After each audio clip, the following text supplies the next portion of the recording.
Isang mapagpalang araw po sa ating lahat. Ako po si Charles at welcome po sa aking daily devotion. Sa araw na ito ating tatalakayin kung sensitive ka ba sa kasalanan. So, being blameless. So, Job chapter 1 verse 1, ang sabi rito, "There was a man in the land of Uz, whose name was Job. And that man was blameless and upright, one who feared God and turned away from evil." So sa Tagalog, may isang lalaki sa lupain ng Uz na ang pangalan ay Job. Ang lalaking iyon ay walang kapintasan, matuwid, may takot sa Diyos at lumalayo sa kasamaan. So ano nga ba yung meaning ng blameless? Ano nga ba yung meaning ng salitang walang kapintasan? So punta tayo sa unang teaching. Sabi rito, being blameless requires sensitivity to sin. So unang-una tatandaan natin, ang pagiging matuwid or pagiging walang kapintasan ay hindi ibig sabihin yan ay perpekto ka. Hindi ibig sabihin ng walang kapintasan ay wala kang kasalanan. So sinasabi rito, being blameless requires sensitivity to sin. Yes, bilang tao nagkakasala ka pa rin.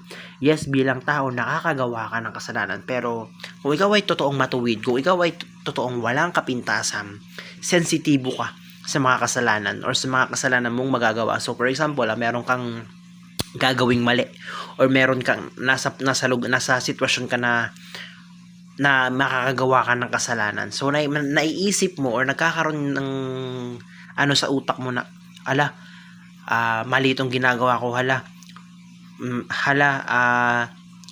mali yung gagawin ko, kasalanan tong gagawin ko, ganun ba? So kumbaga, hindi ka literal na walang kasalanan, pero kumbaga nasa isip mo na kapag gumawa ka ng kasalanan, kumbaga mali.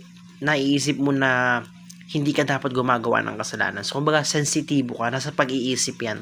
Sensitibo ka na ayaw mong gumawa ng kasalanan, sensitibo ka na iniiwasan mo na makagawa ng kasalanan. Pero hindi ibig sabihin na wala kang kasalanan, dahil unang-una, yun nga, dahil tao ka. Tao tayo, and walang taong walang kasalanan.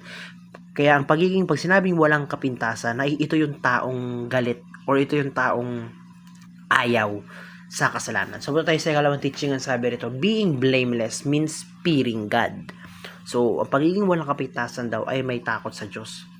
Ay ang pagiging takot sa Diyos na kapag tayo nakakagawa ng kasalanan, naiisip natin na, Lord, sorry, Lord, patawarin niyo ako.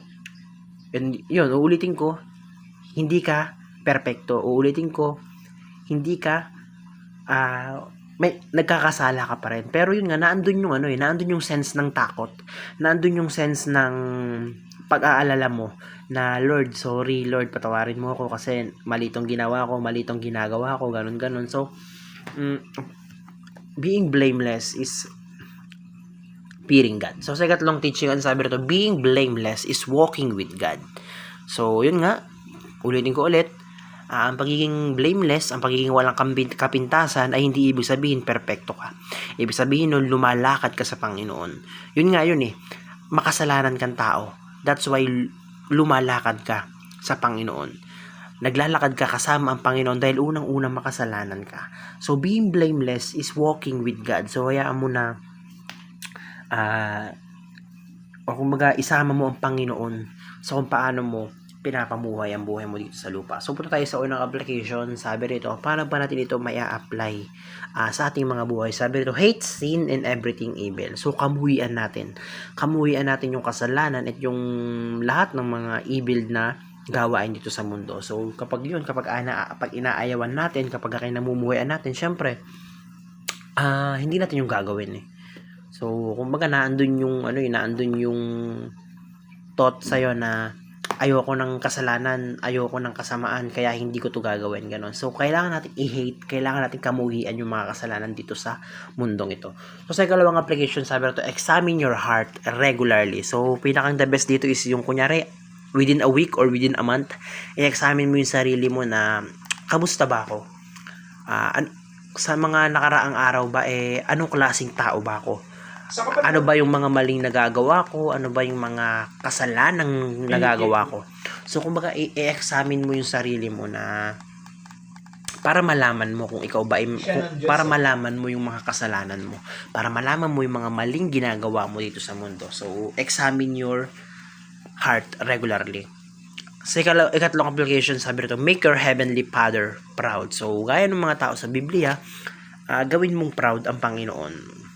Hindi dahil sa perpekto ka, hindi dahil sa wala kang kasalanan. So kumbaga, make our Father proud. Gawin mong proud sa iyo ang Panginoon dahil meron kang guilt na nararamdaman.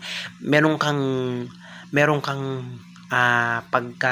pagsisisi sa mga nagagawa mo kasalanan. And araw-araw is nagtra-try ka. Araw-araw sinusubukan mo na hindi gumawa ng mali. So sa pamamagitan, magiging proud sa atin ang ating Ama. So yun lamang po, napakaraming natutunan sa araw na ito. Glory to God.